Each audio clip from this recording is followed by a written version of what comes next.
വെഞ്ഞാറമൂട് കൂട്ടക്കൊലപാതകവുമായി ബന്ധപ്പെട്ട് വളരെ പ്രധാനപ്പെട്ട ചില വാർത്തകൾ ഇപ്പോൾ വരികയാണ്. പ്രതി അഫാന്റെ അറസ്റ്റ് രേഖപ്പെടുത്തിയിരിക്കുന്നു കൂടുതൽ കേസുകളിൽ എന്നാണ്. അഫാന്റെ അനിയനെയും പെൺസുഹൃത്തിന് ഫർസാനെയും കൊലപ്പെടുത്തിയ കേസിലാണ് ഇപ്പോൾ പോലീസ് അറസ്റ്റ് രേഖപ്പെടുത്തിയിരിക്കുന്നത്. നേരത്തെ അമ്മുമ്മയെ കൊലപ്പെടുത്തിയ കേസിൽ അറസ്റ്റ് രേഖപ്പെടുത്തുകയുണ്ടായിരുന്നു. ആദ്യം വിവരങ്ങളുമായി ഇപ്പോൾ കമലേഷ് ചേരുകയാണ്. കമലേഷ്, ഇപ്പോൾ ഈ അഫാന്റെ അനിയൻ ഒപ്പം തന്നെ പെൺസുഹൃത്ത് ഫർസാന, ഇവരെ രണ്ടുപേരെയും കൊലപ്പെടുത്തിയ കേസിൽ പ്രതിയുടെ അറസ്റ്റ് രേഖപ്പെടുത്തിയിരിക്കുന്നു എന്നതാണ് അതുമായി ബന്ധപ്പെട്ട ഏറ്റവും പുതിയ വിവരം നമ്മുടെ മുൻപിലേക്ക് എത്തുന്നത്.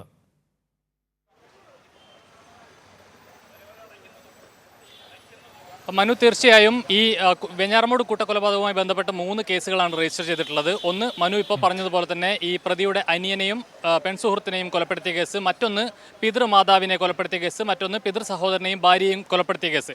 ഇതിൽ ഈ പെൺസുഹൃത്തിനെയും അനിയനെയും കൊലപ്പെടുത്തിയ കേസിലാണ് ഇന്നിപ്പോൾ വെഞ്ഞാറമൂട് പോലീസ് മെഡിക്കൽ കോളേജ് ആശുപത്രിയിലെത്തി പ്രതി അഫാന്റെ അറസ്റ്റ് രേഖപ്പെടുത്തിയിട്ടുള്ളത്.